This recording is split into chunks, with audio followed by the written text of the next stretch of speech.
fucking Bush. Like literally shitting on everyone's fucking faith right now is exactly what this is. Like it's beyond blasphemy.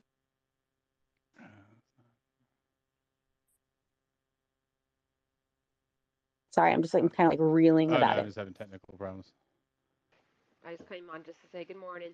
Good morning, everyone. Welcome to a new week. Up to you, buddy. Yeah, go for it. Sorry, just. Hey, Tattoo, is China at that COP conference? Yeah, I think so. Let me double check though. Don't quote me yet. Let's try and get a list of who's all in attendance there. That'd be awesome. Captain, don't worry about your hands. Just pretend you just walked into the pub and we're all around the table there or something, wherever. Howdy, howdy, howdy. I was just listening on my computer because I'm back at home working, and when I don't answer, it's because I can't, right, on the desktop, so I have to log into my account with my mobile. So that's what I did, and I have been absent, but with good reason. Been busy. Uh, we had our amazing, fun Halloween PPC, I guess, family event, and I figured out how to go live on Twitter. So it's a learning experience. I have to up my game. I see Zinc has, and I'm very impressed. And I've let my Montreal a group know to follow Zinc. Um, so that's the kind of thing that we would like to do for the PPC. I have to connect with our two new volunteers, two young guys. So I'll see how much we can pool our resources together. And I was even just telling Michael, we should have a little logo on our videos of the PPC. So I just stepped in because I'm having my morning coffee. I wanted to listen to what was going on because I was listening to Rampart yesterday. I only got a snippet of the commissions, the speakers, because they go on. How long is one person on question? I think it's like a full It day seems for like they one get about person. 3 a day. Sometimes they have 2 people there at the same time, but they usually have about 3 a day, from what I've seen. Well, I might be listening more longer because yesterday I purchased my first bone conduction headset.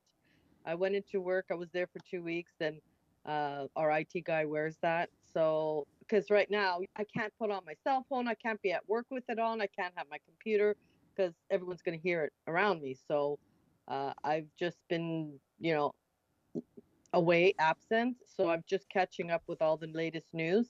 So I'm going to step down to listening and catch up. And if I'm not on here, it's because I'm on my desktop and I don't use my battery on my phone that way. Let me know So if it's you lovely have any if you need any help with the streaming though. You know what? I got a response back because the young guys have me on some platform now. I think it's called Element. Oh, okay, nice. Yeah. So yeah, so we're doing Element. So I asked one of the two young guys to come help me because I probably need to clean up. There's things that I need to fast track because I use my desktop more often than I do my mobile. I could do both. Um, so we're gonna see how far we can get. But you have definitely nailed it, and I have been sharing your links to as many of my groups as possible. I appreciate that. And if Hey, you see that it's Captain, am I yes, going to see you at the November 26th event?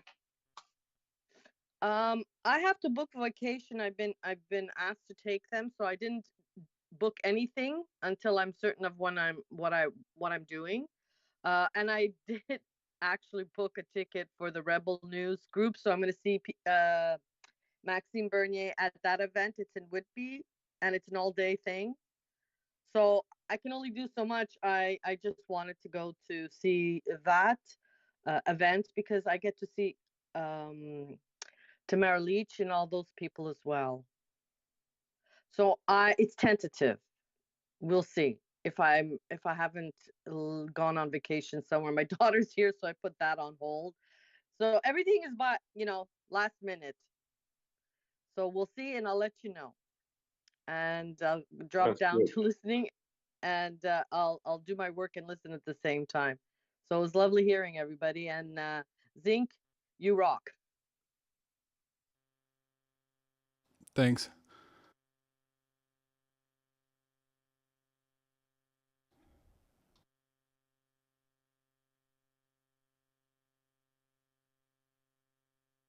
So I'm gonna do a sound test. I'm gonna see if I can run yesterday's video just to make sure that the audio is working, like the other day. So has everyone adjusted to the time change yet? Always there, TR6. Always. Especially me. I was born in Manitoba. Now I reside in New Brunswick. So, fuck yeah. I've adjusted a long time ago.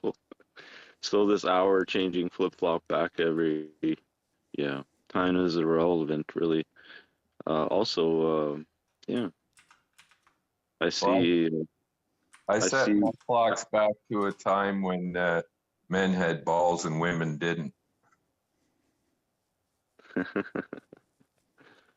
Uh, yeah, it's become a pretty crazy world with all the language and diversity of everything, eh? So, yeah, yeah, my head spins every time I start going down so many different paths, and it's so much to handle, really, for one individual, really. You'll go insane if you really look at things and analyze things, right? Takes the strong-minded people and individuals to really stomach all the insanity going on, really, and really maintain a solid composure in trying to manage on how we're actually going to deal with it, right? So we need to unite. We need to get our voices. We need ultimately to just unite and somehow come together and have a leadership that has integrity, honor, and dignity of humanity left in their hearts, right? So we need strong individuals like that, and we need Canadians supporting individuals like that, and that's what will ultimately win this, right? Is uniting together and stop arguing about all the other stuff that's literally there to distract us all, right? It's really there to anger you, to rage you, and once you have that rage and anger in your mind, you're distracted, right? You're filled with hate, and once the hate consumes you, you start hating others and even your own people, right? So it doesn't do anyone good in the long run, right?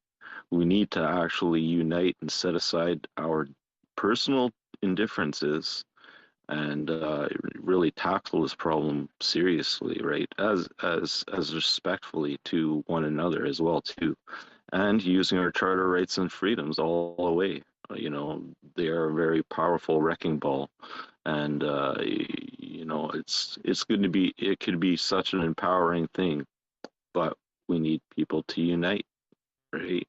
So I wish it was the snap of the finger, but we've been going on for a year now, and even community spaces online. Just think if we had millions of Atlantic Canadians in the Atlantic Canadians community, how much information could be spread and shared and whatnot. Same thing for the Ontario community and the Manitoba community. These are live communities that have been open for a year now. And what do we have? Atlantic Canadians, we have 22 members of a population of how many million?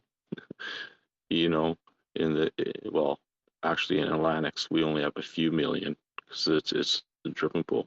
But you go to the next community, and this is only Manitoba, Atlantic Canada, because we're so small, we have to combine. But in Manitoba, they have many more. They only have 19 members in that community.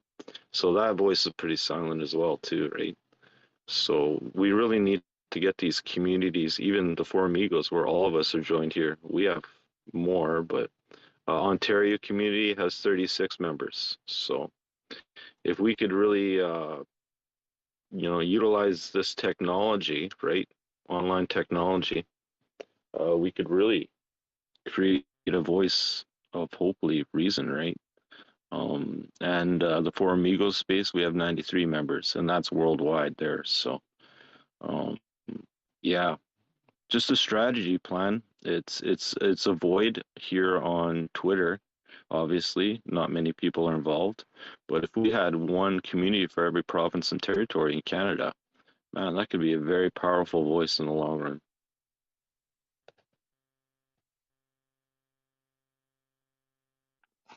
Amen.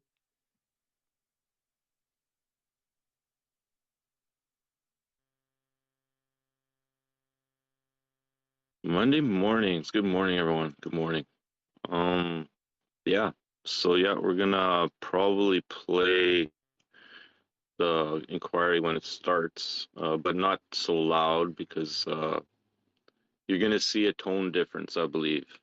Um, if also too, lies are hard to, lies are like a made up story. You could only make it up so long and then you start tripping up over it, right? That's the beautiful thing about lies. They're easily discernible over time, right? And that's why with the truth, how lengthy the last few you know, representatives that have been up on the stand there, how long it's because they're speaking from truth, integrity, heart, from humanity, and it takes little time to express that, right? Um, I think you'll see a difference on the way they compose themselves uh, and how their presentations are outlaid today, and it should be interesting to really analyze it, I think. Who do we have today?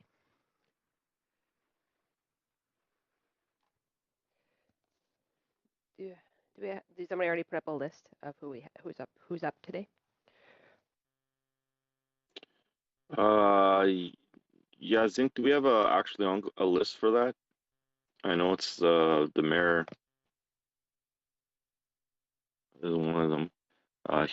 Zinc had the list more so in detail there, but it's more so I think some of the councils, I don't know, but Zinc has the list there. So I definitely noticed a difference. The very first week, everything was so heavy because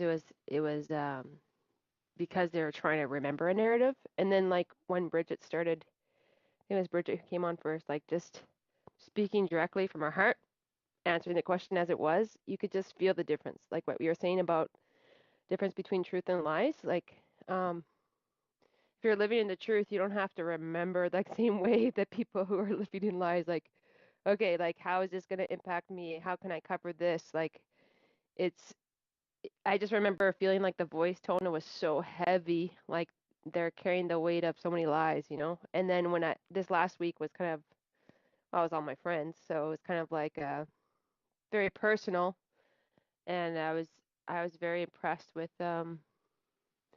just the forthrightness of Tamara, of your steering, of even Jeremy did a great, like they all did, they were just trying to like answer, here's the truth, here it is, and there was a lot different.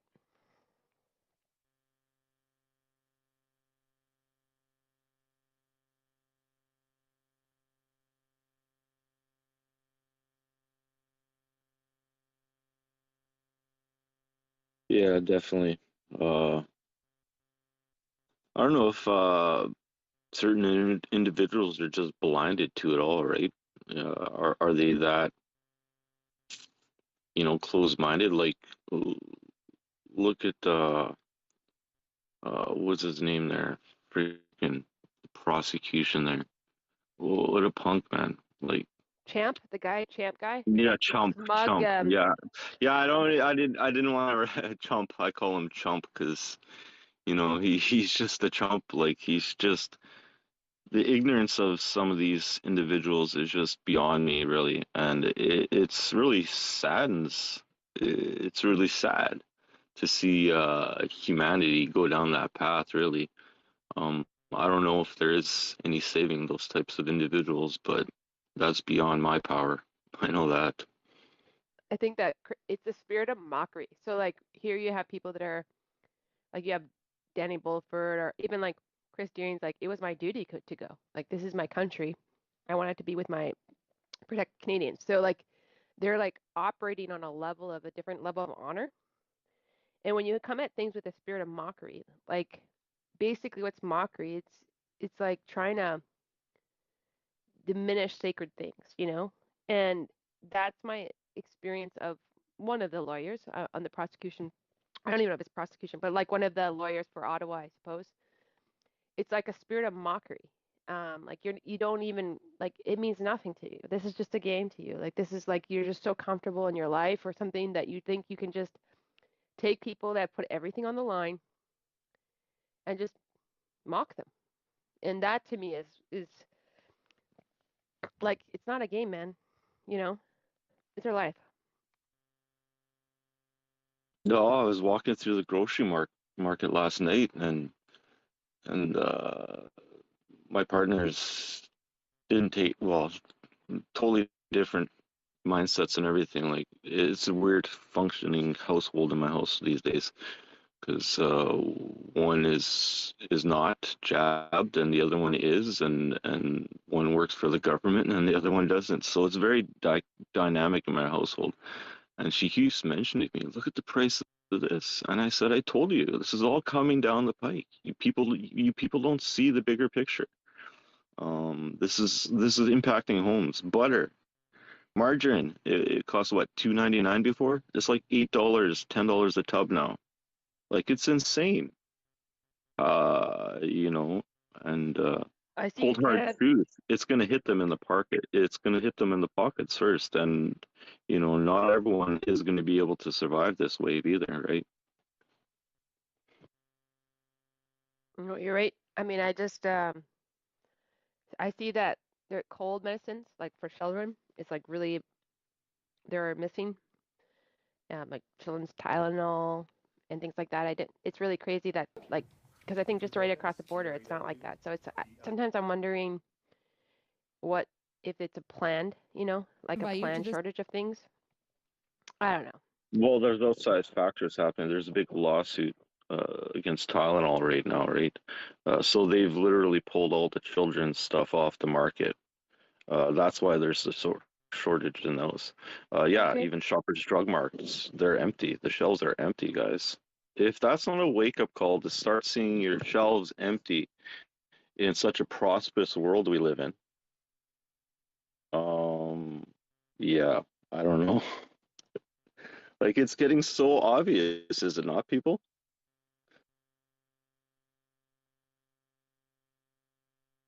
To review that summary. Correct. And do you have any So, corrections to like I make said, to we that can talk summary over at them. this time? I had something Just messed up a there. slight correction as it relates to the statement regarding the CBSA So and the we can offer turn for it down, tow and then trucks. people can Okay, so talk let's over the pull top that of up. them. It's WTS Yeah, I'll 6019. turn it down a little bit there. We'll get the.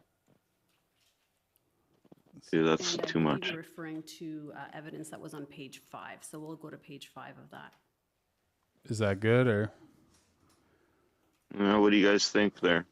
Can we roll with this? A little bit of background noise.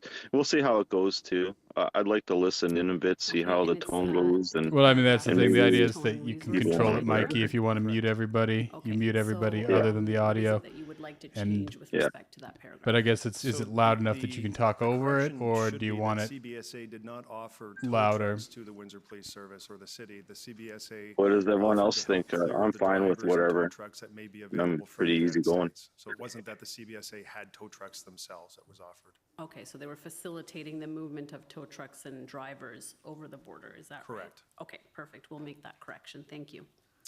And we'll have that. Well, I in the guess we summary could entered listen into in evidence. for You've also those sworn who want to affidavit, speak up attaching after the to fact institutional reports or from the whatever. If City we of get Windsor. tired of it, Yes. And, just speak we're up, gonna right? bring, Feel well, free to first of all, grab a we'll bring mic. the affidavit up. Feel It's free to speak AFF, up, whatever. We'll run this a little differently, guys. 6013. So do I want to turn it up any or? No, I think it's fine at its tone level right now. People could adjust it accordingly, I guess, on their phones. It's not too loud. What is Apologies, TR6 Council. or Is there anyone a else prefix to speakers? that number? AFF 6013.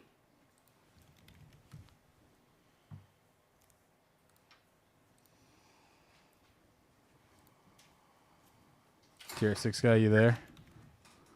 I'm gonna grab a coffee myself. We'll be right back.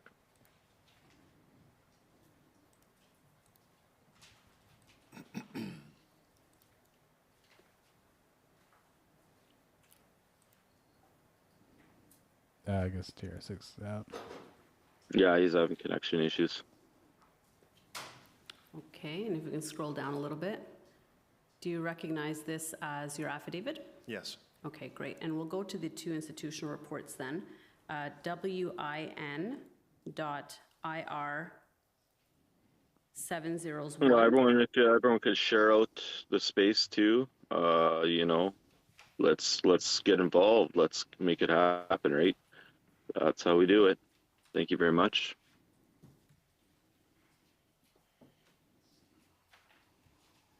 That diagram, I just have a question for anybody who can answer this. You know those Fix-A-Flat cans? They mess up the, like, is it better just to get I took a screw out of my tire. Does it mess up the tire, like, for further fixing if I use one of those? If you know anything, go ahead. I know. Just, Well, those are only Okay, temporary if we measures. can, I go think. down a little bit. But yeah, I'm not an auto mechanic, Okay, so and you anyone recognize that this as the institutional has that report information, for let her the know. City of Windsor? I think what you're Do you have any best to do corrections to there make to this is institutional to report? I would take just it make, in, get the one tire correction as it removed, and they relates put a to- patch this is on the probably not inside. material, but for the Those interest of things you being just correct, stick in and out, they're there's not there's the a best. mention in there that the city was all right. formed in Thank you. 1935, and it mentions an amalgamation act. Windsor actually Hey, received city status in while we're, 1992. I think that's Okay, Drew so Windsor's been Dilkins established there. Yeah, we're since learning about the 1892, but it was history of Windsor amalgamated in here. 1935. Yeah, correct. The well, he's an amalgamation Make idiot. that correction.